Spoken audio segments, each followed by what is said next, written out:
Assalamu alaikum wa rahmatullahi wa barakatuh. Welcome, my name is Ajbal Masroor.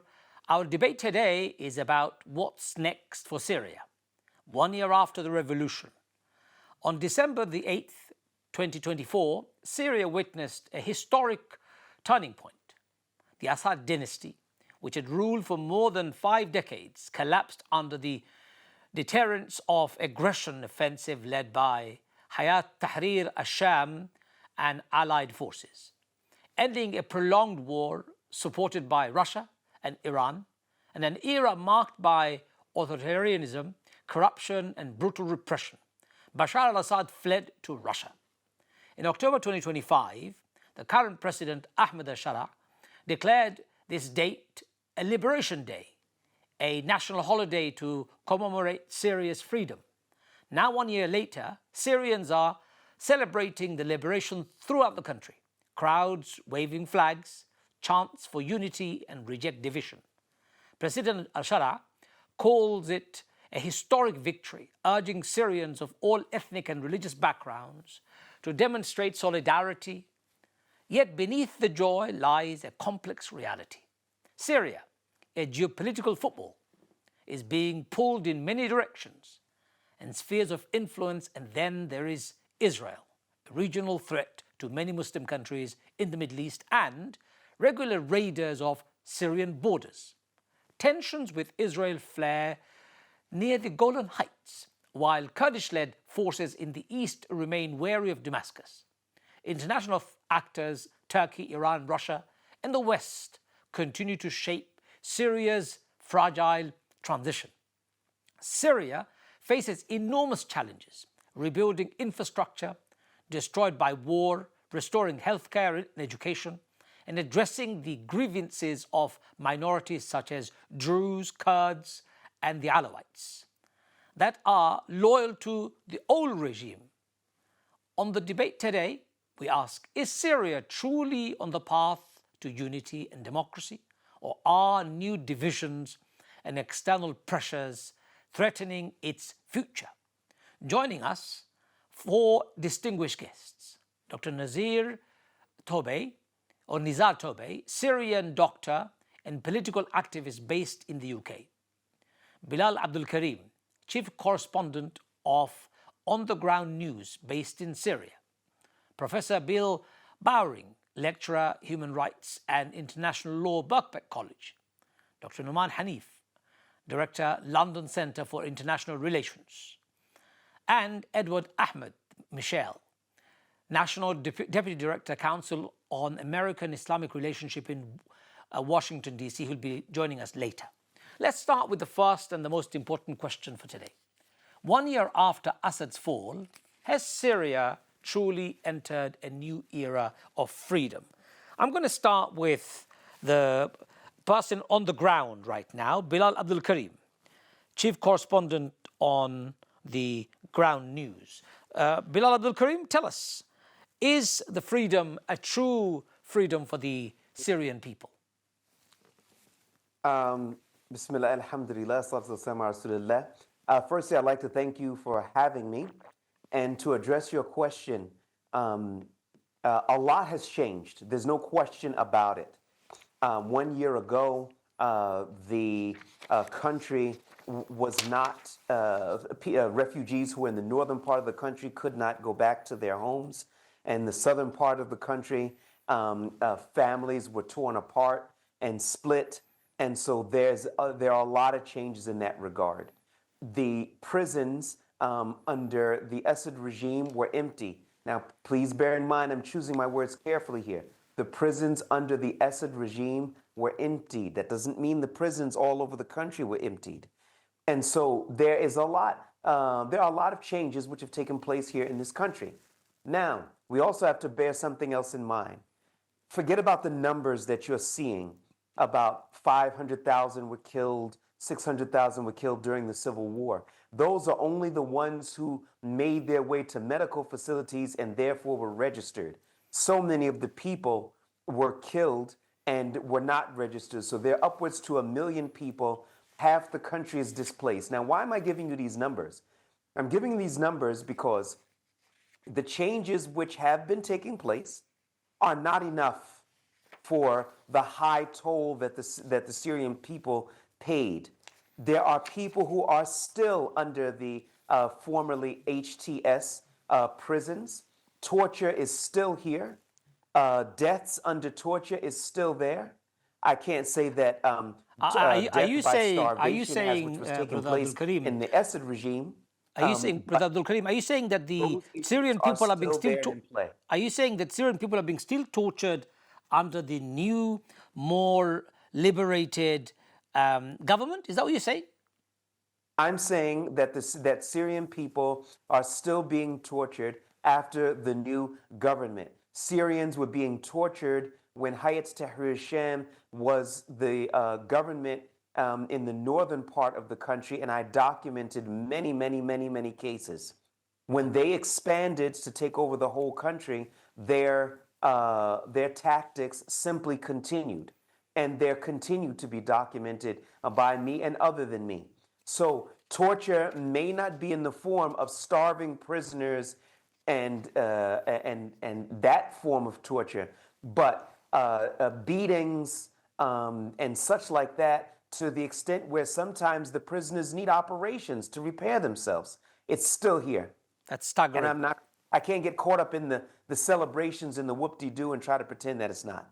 That's staggering. Let me turn to Professor Bill Bowering, who is a human rights lawyer as well as a teacher. I think he's a professor of this particular topic. Professor, we would have thought under the liberated Syria, when Syrian regime was accused of all sorts of heinous crime against Syrian people, and the new government who came to fight and liberate its people would not actually allow any torture to take place. I'm very moved by what Abdul Karim was saying. What's your view about the new Syria? Is it truly free, or is it still continuing with the old ghost from the past?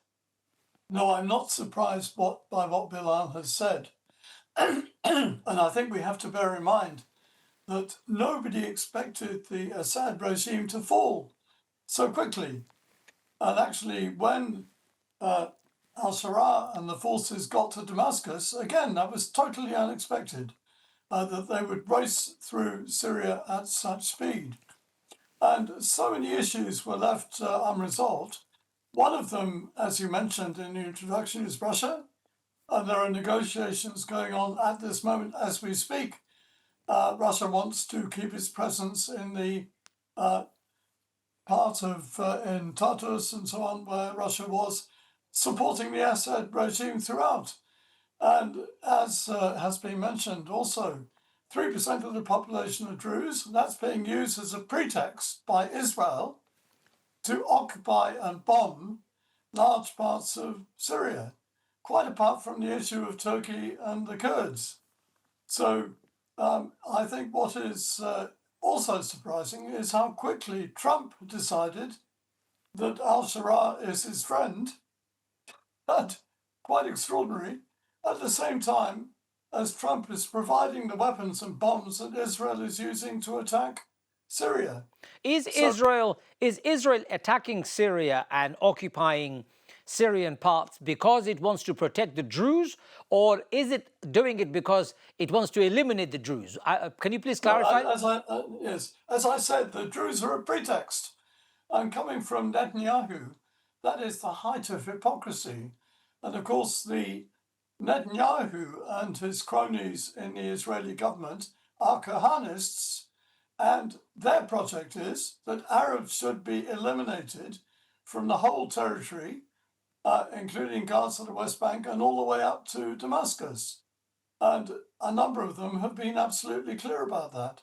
So if you're asking what is Israel's real objective, Israel's real objective has to do with Lebanon and Syria, as well as. But isn't it recently documented that Benjamin Netanyahu, however much you may hate him, did say he's willing to strike a deal with the current government of Syria as long as Syria is willing to protect or guarantee a buffer zone between Syria and Israel, as long as it's willing to do that. So I don't know why you would think that Israel is only interested in territory that is a sovereign territory of Syria.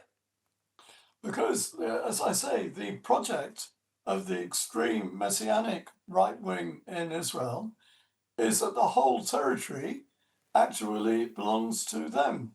And so what's called a buffer zone is Israeli occupation.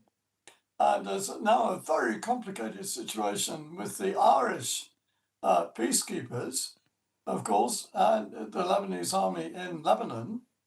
And it's even more complicated in Syria, where attacks are continuing on a daily basis. Let me turn to Dr. Nizar Tobe, Syrian doctor and political activist based in the UK. Dr. Nizar Tobe, you probably have a better personal insight because you are Syrian after all.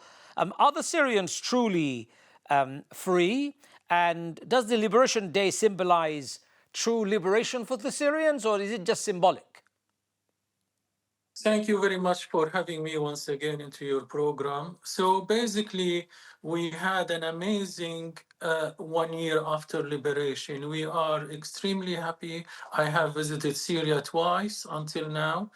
And all the people, let me put it that way, all the people I met and I saw thousands demonstrating in happiness in the streets of Damascus because they are lastly freed from the brutal Assad regime.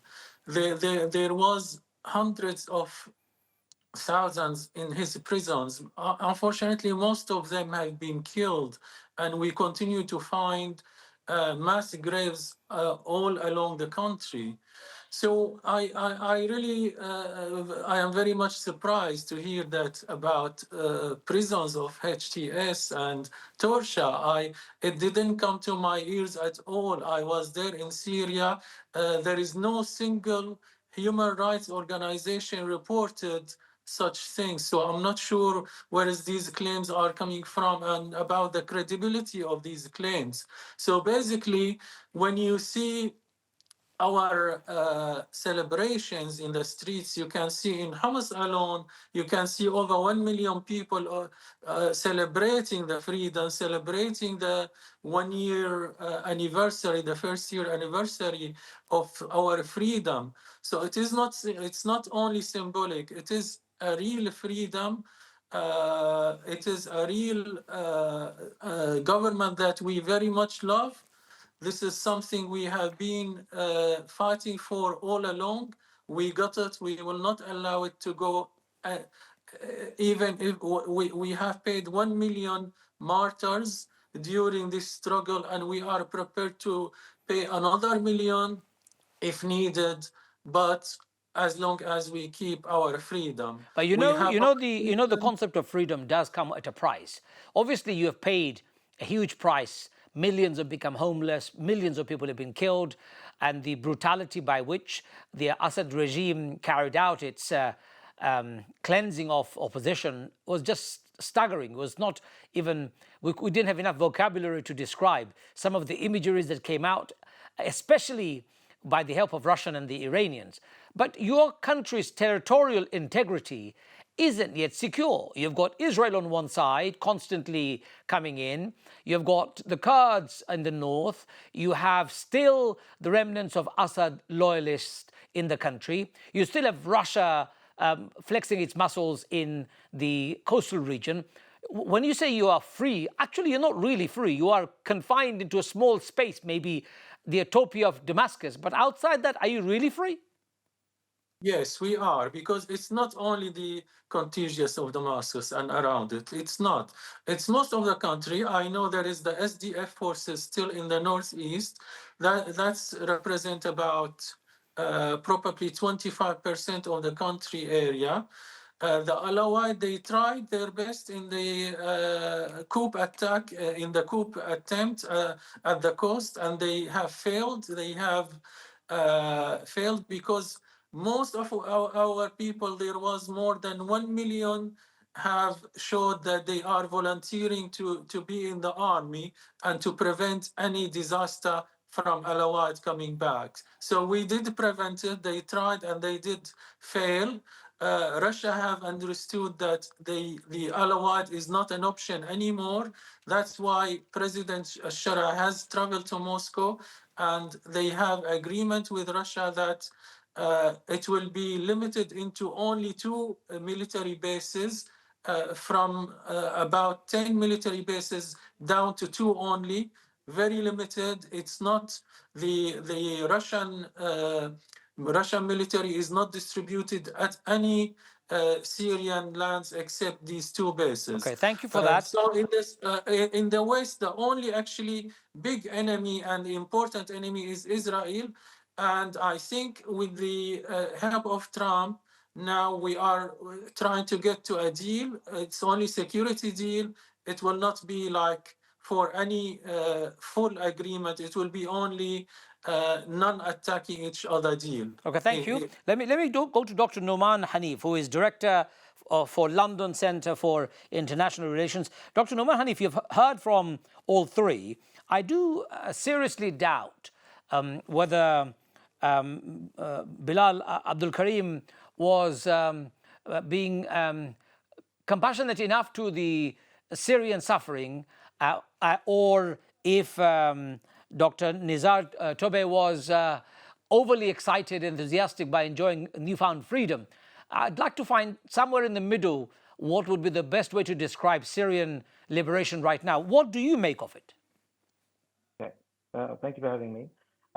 I think that all these esteemed colleagues, their perceptions are correct, but from certain views, from certain positions, and I want to kind of bring them all together.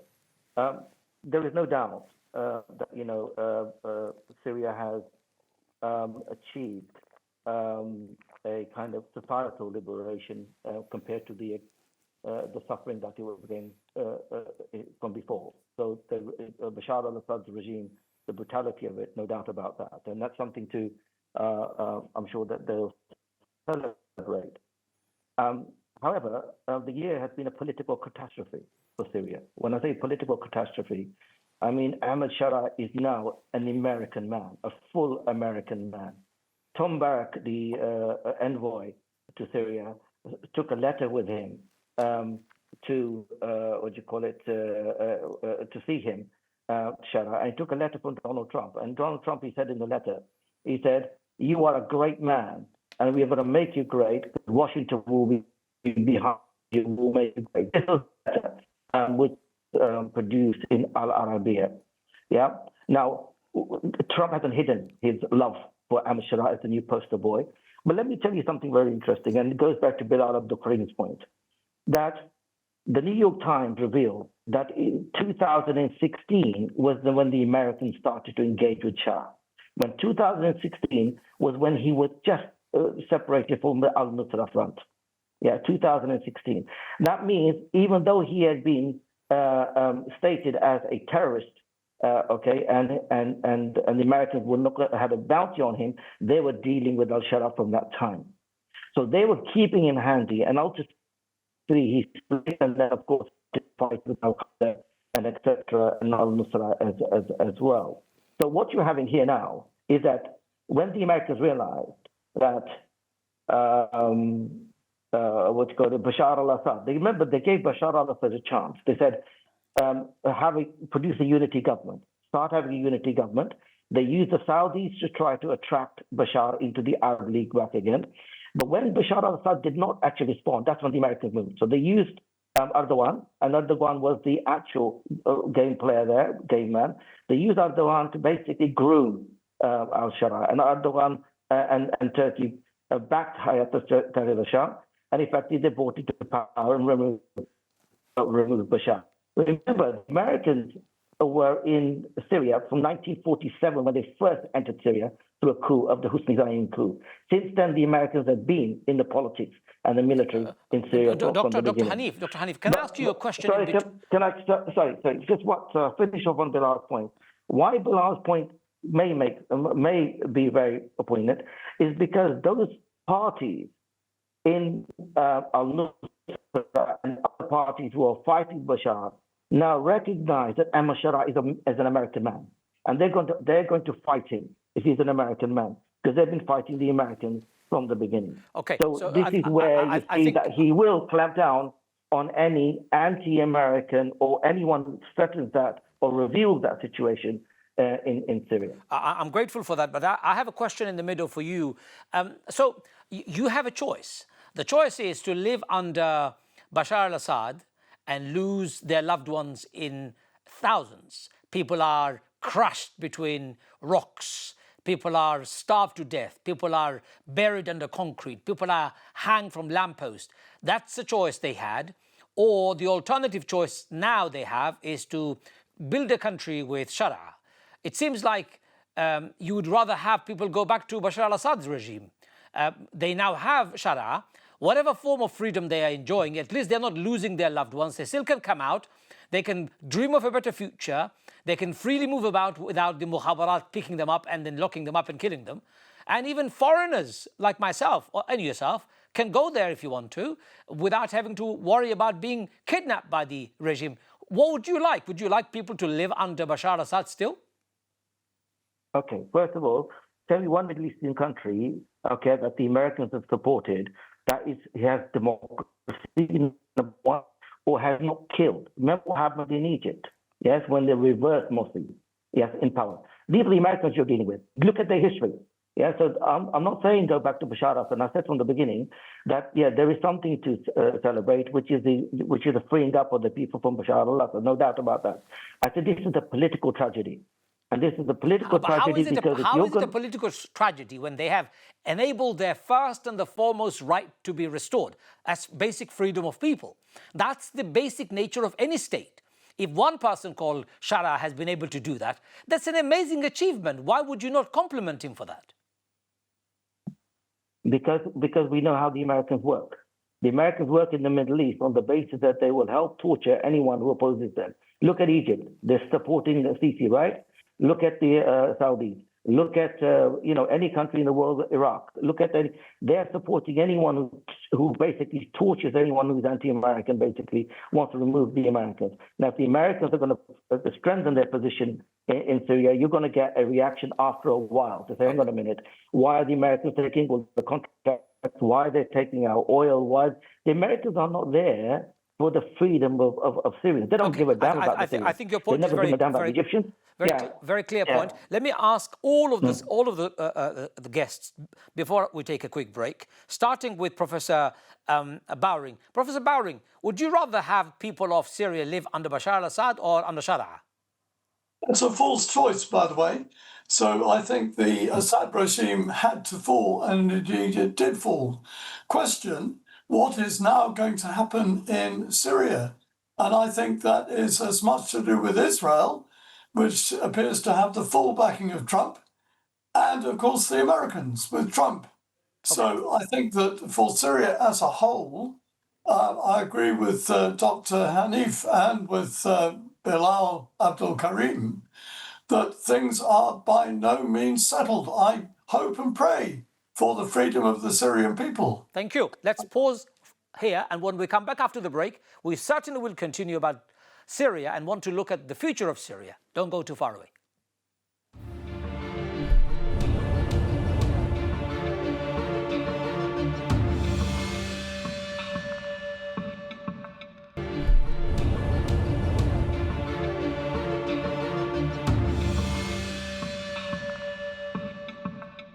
Welcome back. We are talking about Syria. We're talking about the future of Syria. We're talking about local people celebrating 1 year after their celebration of liberation, their freedom from Bashar al-Assad's reign. For so long, people of Syria have suffered. In fact, you know what? I still live in Syria myself.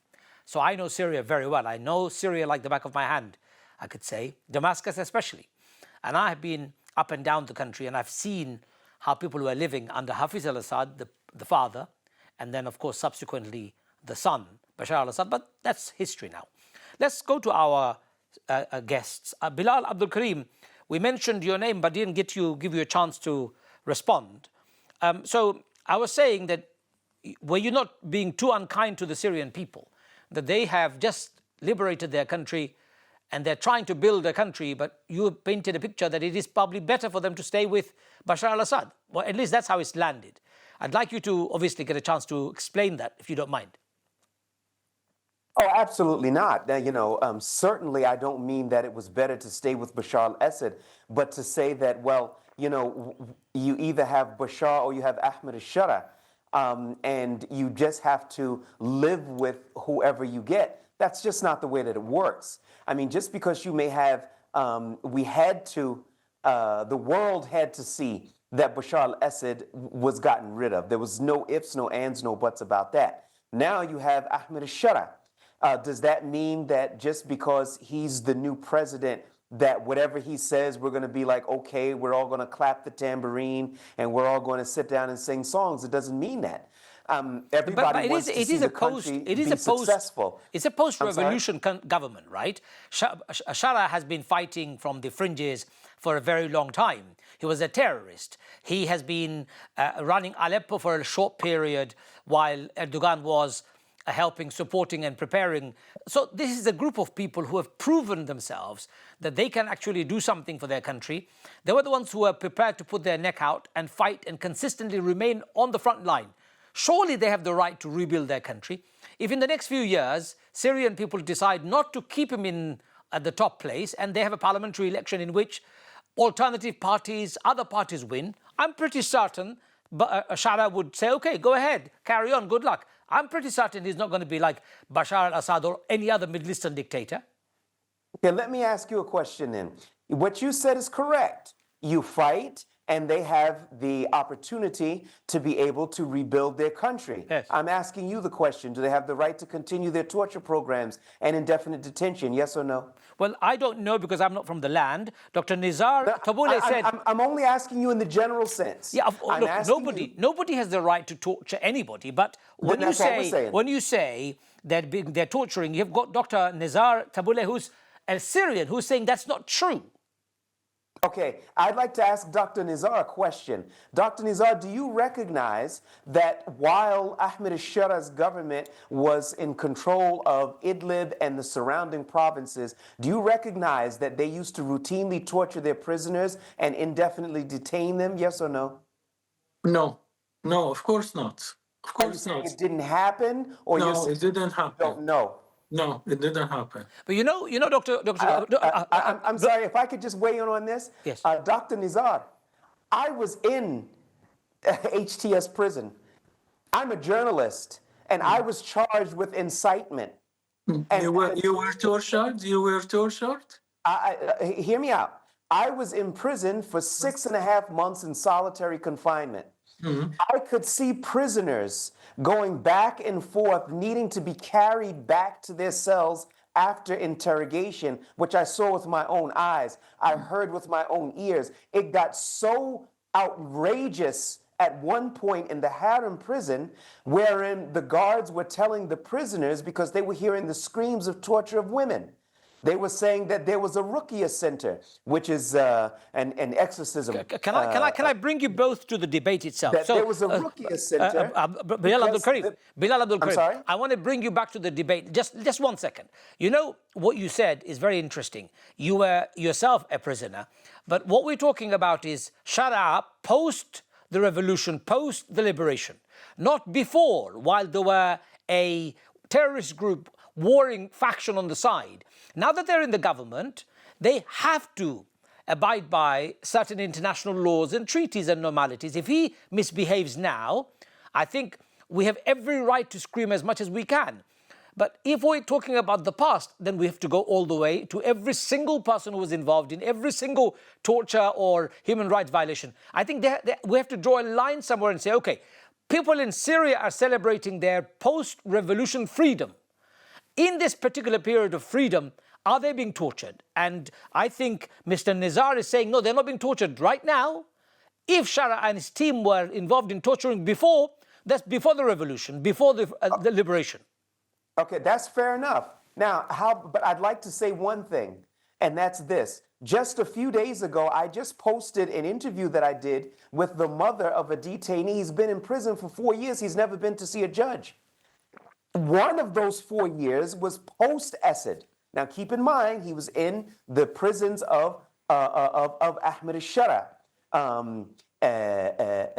This is not an isolated incident by any stretch of the imagination. Abu Shuaib al-Misri, he also needed an operation on his foot after torture. He's still in prison. We're talking about Abu Yahya Jazairi. He's also been in prison since the time I was in prison. I have the names of the detainees who died under torture, and I can provide them for you at any time that you want. So let's pick them up. Let's pick them up and let's talk about them in more details. But what I wanted right now ask you, because we're obviously running out of time, your point is very powerfully made, but to all our speakers, all our guests, how can Syria rebuild itself from the destroyed country? Political system destroyed, economic system destroyed, the infrastructure of the country completely destroyed, education deprived for the most educated people of the Middle East. When I was living in Syria, we were meeting PhD holders left, right, and center. My Quran teacher was a neurosurgeon. That's gone from Syria now. How do we rebuild Syria again? Let's start with asking Dr. Numan Hanif. Dr. Numan Hanif, how do you suggest the Syrian people... Oh, sorry, Dr. Numan, we lost him, I'm sorry. Let's go back to Professor Bowring then. How do the Syrian people build their country now after all of that suffering that they've had? So I think it's up to the Syrian people, of course, but what we have now got is major interference by Israel, by the United States. As Bilal Abdul Karim rightly pointed out, Mr. al-Shara is seen as being the friend of the Americans, which he is. So I think there's a long way to go right throughout the Middle East. And as I say, the real destructive forces are Israel and the United States, Turkey as well in relation to Syria, of course, and that's an ongoing situation. Why would you say Turkey is a destructive force for Syria? Well, because, as we know, Turkey has been occupying part of Syria. Turkey is in Syria to destroy the PKK, as it sees it. And of course, we saw all kinds of events in the border regions. But hang on, Dr. Bowring, look, with due respect, if it wasn't for Turkey creating the buffer zone in the north, Shara and his group would not have found, or people of Syria would not have found, a group of people who could emerge and liberate them from Bashar al-Assad. So you're saying what Erdogan did by creating that buffer zone was wrong. That's what you're saying? So what I'm saying is that it's absolutely correct that without Erdogan, Mr. al-Shara would not now be the president in Damascus. Or Syrian would be free. The truth is, Syrian won't be free if it wasn't Erdogan doing what he did in the north of Syria. That's the truth. No, I disagree with you. How would the Syrians have found freedom after so many years of blood loss, massacres and all the executions that they've faced when nobody was there to help them? Erdogan came forward, created a buffer zone, armed, trained and gave sufficient space for an opposition group to emerge who could walk through Syria and liberate it. Otherwise, how would they have done it? So your starting point is that Syria is now free. I'm suggesting it is more free than it was under Bashar al-Assad for sure. Correct. But it is not free. Nobody is absolutely free. It's a working in progress, right? They've just started 1 year on. It took us 300 years to find freedom in America, maybe a few hundred years to gain freedom in the UK and other countries in Europe. You're just giving a country 1 year to develop itself. That's not fair, is it? I think under Trump, there is a civil war brewing in the United States. We're seeing military action in relation to Venezuela and probably Colombia as well. And as far as Britain is concerned, we're now Britain has the blood of the empire all over it and refusing to come to terms with that. And it's now being threatened by Russia. So, I mean, I think that everybody has a right to be free and we all have the right to struggle to be free. And that is why I say I wish the Syrian people every success in the struggle to be free. So let's then ask the same question to Dr. Nizar Tobe. Nizar Tobe, you're Syrian. How would you like to see Syria develop itself? What would you like to see happen in the next few years? So thank you again. So I'm really sorry to hear such unbalanced and biased context from Professor and from Bilal. I don't think these statements they were said they were true at all. They were biased and they were against the will of the most of our Syrian people. When you see millions in Damascus, in Aleppo, in Homs, in Hama, they are going to the street at their own wish and they are celebrating the freedom. They are happy. It's irrelevant if you are mentioning few people here and there and we don't know what crimes they committed. This is irrelevant. We are talking about a country that has been liberated from a brutal regime, and we are extremely happy to be free from this brutal regime. So what I can see, what I would like to see in Syria, already a lot of achievements have been done in just under 1 year. On the 8th of December, it will be marking the first year anniversary of our liberation. So what I would like to see more connection with the world. I would like to see peace, especially with Israel, because we do not want war with anybody. We just finished 14 years war, and it was quite heavy on all Syrians. We paid a huge price. We do not want this war to continue. Israel must understand that we are not cowards. We can fight, but we do not want to fight. But what do They you say? need What to. do you say to people? And a professor has mentioned it several times. Your future is not going to be very bright with Of Israel on course, one it will side, be. or Of Israel course, on it one will side be. and America on the other, and both of them are really not keen on seeing Syria becoming a successful country, are they? I mean, this is not a good picture. It's not good example. He is saying that anybody America is a friend with will destroy. It's not true. America is a friend with Turkey, and Turkey is very much flourishing country, very much advanced country. Turkey is also beside us. Is not occupation, as Professor mentioned. We wanted Turkey beside us. We wanted Qatar beside us. We wanted Jordan and Saudi beside us, and they have been supporting us until our liberation. This is not occupation forces. But you This are, is our. but you are asking for neighboring butchers to support you. Saudi Arabia isn't very well known for its human rights record. America is very well known for invasion, for causing trouble around the world, causing instability and sleeping with rogue regimes, supplying them arms, enabling genocide of the Gazan people. You're asking for help from governments and support of neighboring countries that are not really democratic. They don't have good human rights records. People won't be looking very favorably at you if you're looking at their mercy. I don't care about people. I do not really care. As long as Saudi doesn't have forces. If you are accusing Saudi of being a butcher, Saudi do not have forces. They are only supporting us Well, financially. they are butchering the Yemenis. They've been doing it for now 15 years, and millions have died in Yemen for nothing, really. So, I mean, this is totally different I know. subject. So what So we are saying is they have a track record of doing the wrong thing when it comes to neighboring countries. They don't even support okay. human rights for their own people. Okay, so basically, there is no country that is pure like angels. Okay, there is no such country. It doesn't exist. It doesn't exist. Only in dreams you can find a country that is pure like angels. So what you're saying So is you would rather you'd rather have friends in the neighboring country and choose between the lesser of the evils than have everybody your enemies.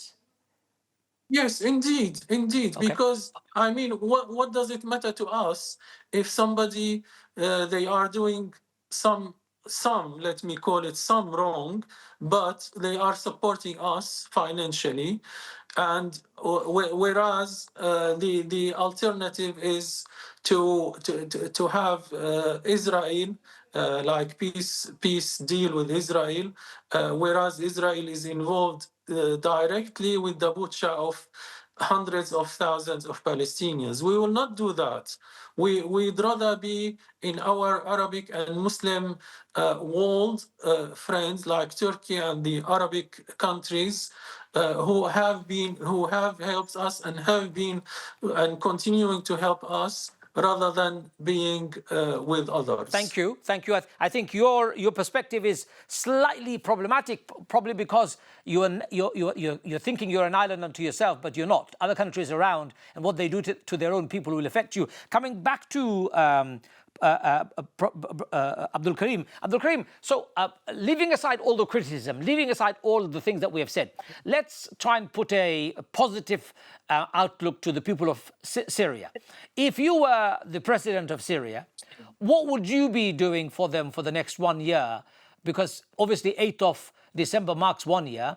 Let's say in 1 year, what would you like to see done if you were the president of Syria? Abdul Karim. I think that the main thing that has to take place, and that's not saying that they can't run parallel.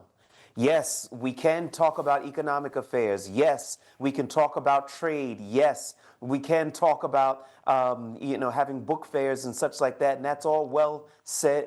That's all well and good.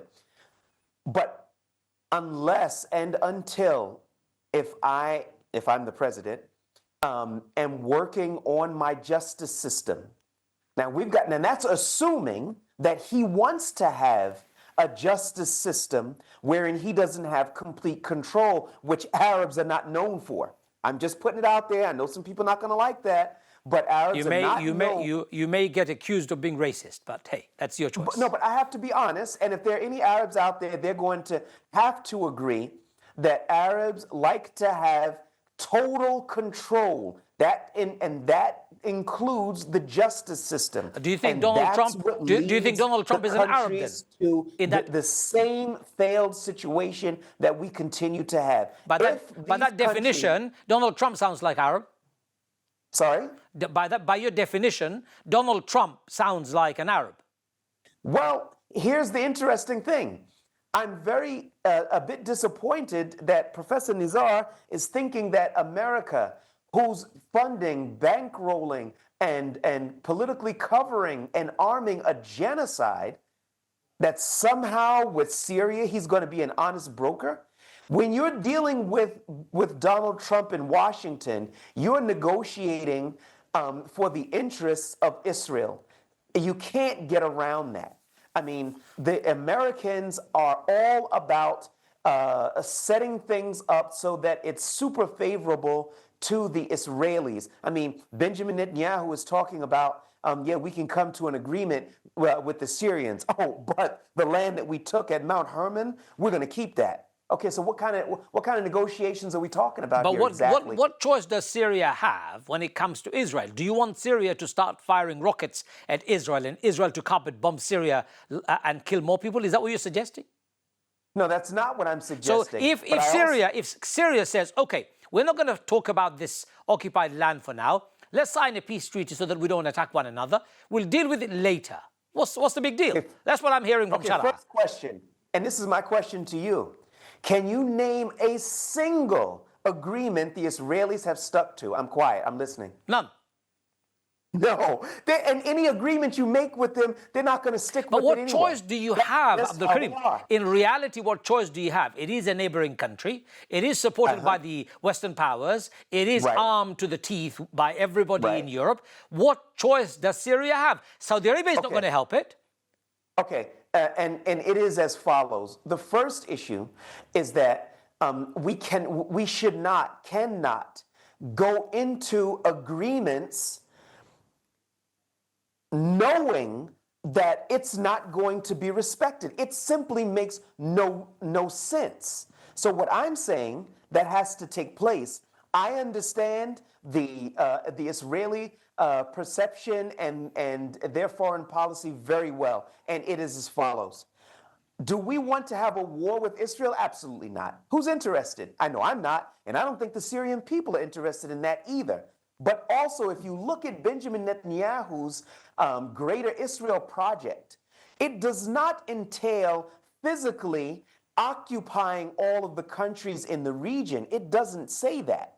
What he's talking about is to have governments which are Israeli friendly, which will give them exactly what they want so that they can exert their influence over them. It's happening right now. Okay, pause there, Abdul Karim. Let's go to Professor Bowering because we're coming out of, we're running out of time. Professor Bowering, I know you said it's up to the Syrians as to what they do, but if you were the president of Syria, what one thing would you do immediately?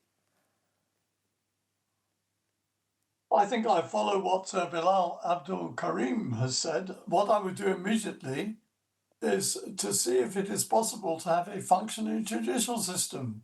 You know, I'm a lawyer. I think that's actually quite important.